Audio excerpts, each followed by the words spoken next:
Rimshots. Bit of a different video today. It's all about less talking and more doing. And to point out some stuff. You double-ended players, you single-ended players. The techniques are a little different. But there's some obvious stuff I would want to go over first. The first thing is profile the stick, depending on how it's profiled. Its length, its dimensions, its wood type, they're all going to have different sounds on whatever rim. The second thing is the rim itself. And the rim itself has its own sonic properties from maker to maker, based on, again, the size, the density of the wood, etc. They're all going to have different sounds. So the first thing I would do is try to find a sound that you enjoy. Maybe that's a little too much. Too loud, too cracky. That's about the same.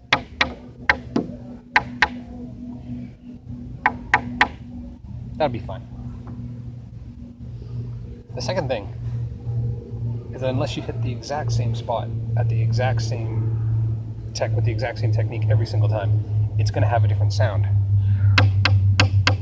Versus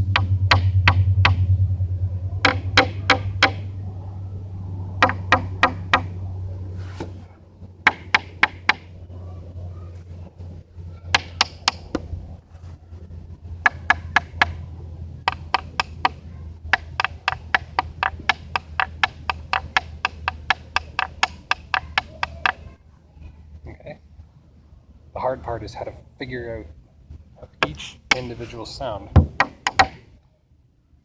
can be used in playing.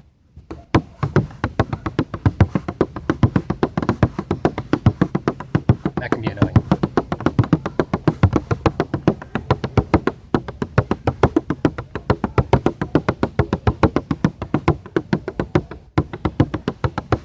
When you map it out, try to map it out.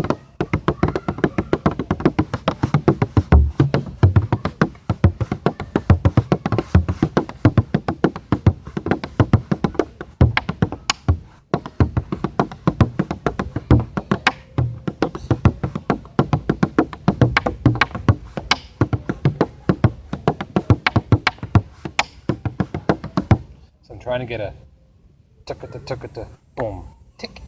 Trying to get two different sounds. I'm trying to get that and that.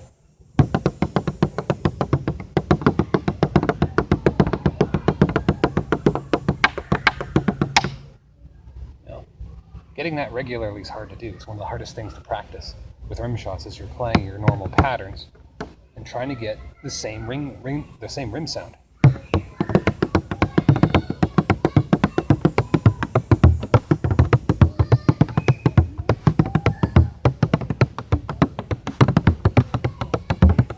Some of you might find that hitting back here is easier. I think that's pretty well known and universal for most players.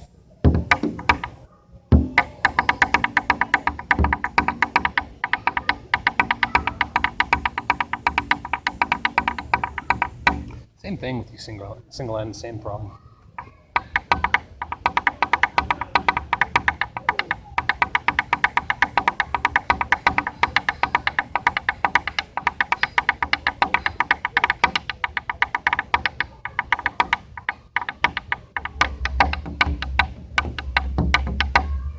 The hard part is trying to control that. If you're starting out and you're playing,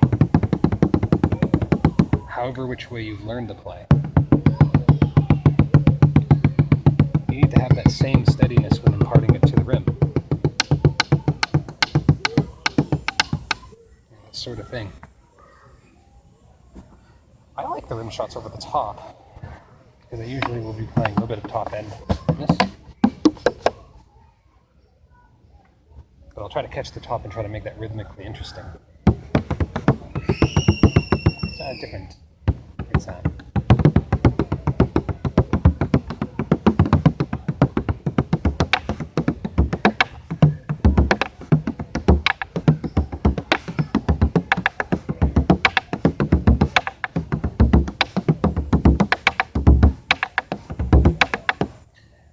it's fun getting it to that, because it's the same feeling like when you're doing your doubles.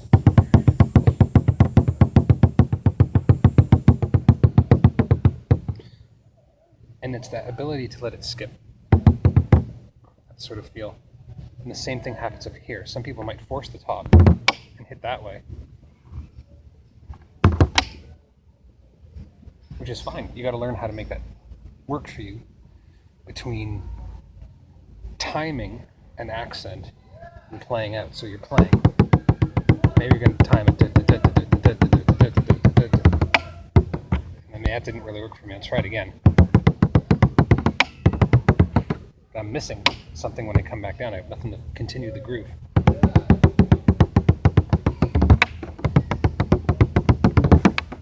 Nope. There you go. In this case, I'm continuing the hit and coming back, so this motion doesn't really change. In this case, I found a solution to one pattern.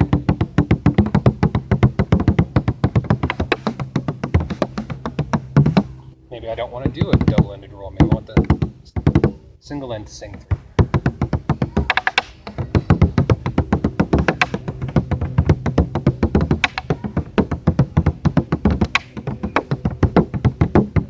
You know, go back to some of those old Run on a Snowdy videos. It's all about doubles. It's so important to know the doubles.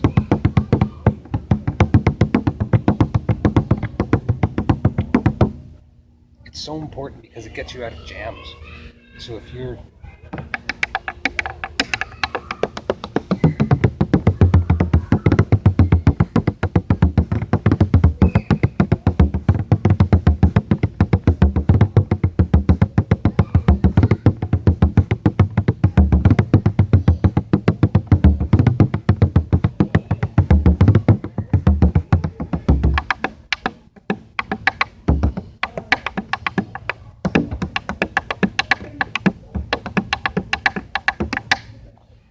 you'll figure it out. Maybe that's not your thing. Maybe you don't want to go boom, clack, clack, boom, clack, clack. Maybe go. That doesn't seem to work either. Double hit. So maybe you'd want to have a double down up.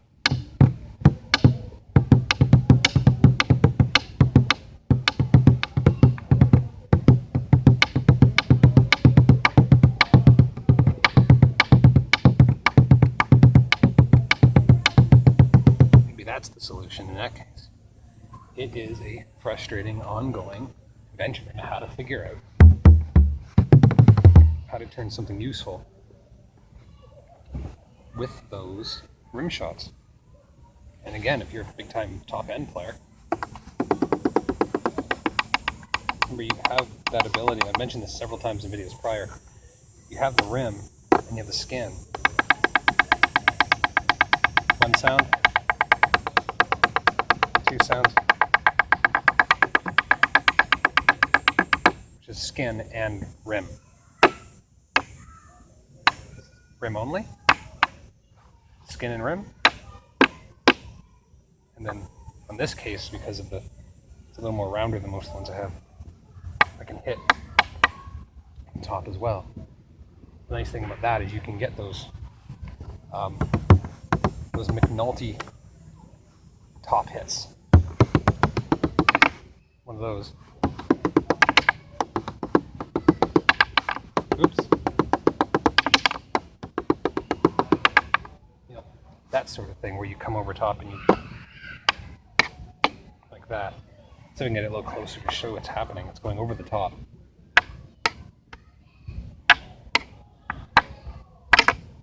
That sort of idea. It's hard to do it slowly. Like that. Like that. 1, 2, 3. It's the same thing.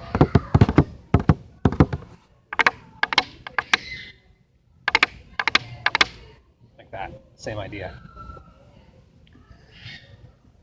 I guess the only other thing I really have to impart, and I had to do some experimenting, was that the rim makes different sounds depending on how it's hit how it's on your body.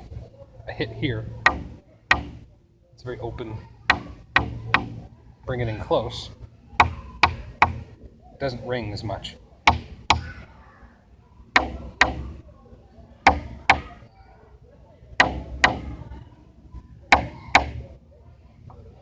get a different set of sounds depending on how you're holding the drum.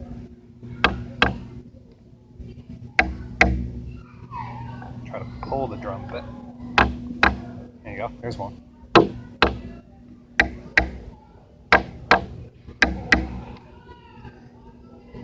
And then how to make that useful in an actual piece. That is difficult.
Do with it.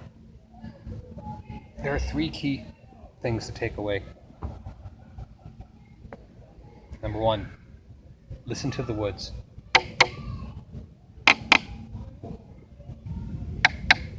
The materials you strike with have a lot to do with the sound.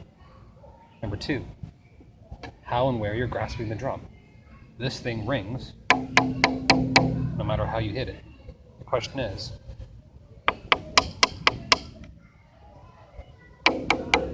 same spot. Question is, how are you going to hit it? And how are you going to impart that sound and control it? Because you have to be able to repeat it again and again. Third thing, it's still wood. Unless you have a steel rim, you're still going to be causing a degree of damage to the strikes.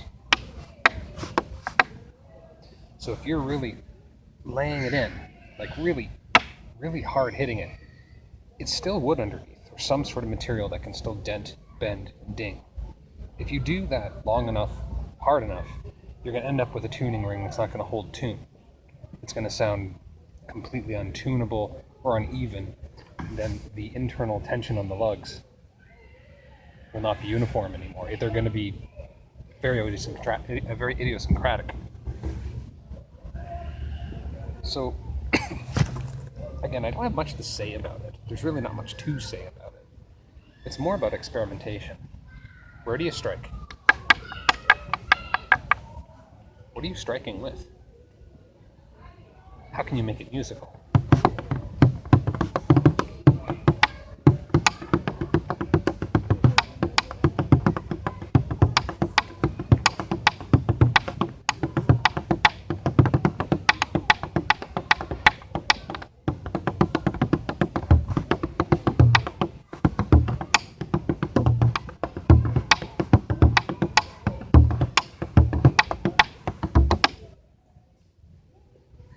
Just be able to repeat those strikes, because again, unless you're striking that spot in the exact same way with the exact same technique, you're going to have a different sound.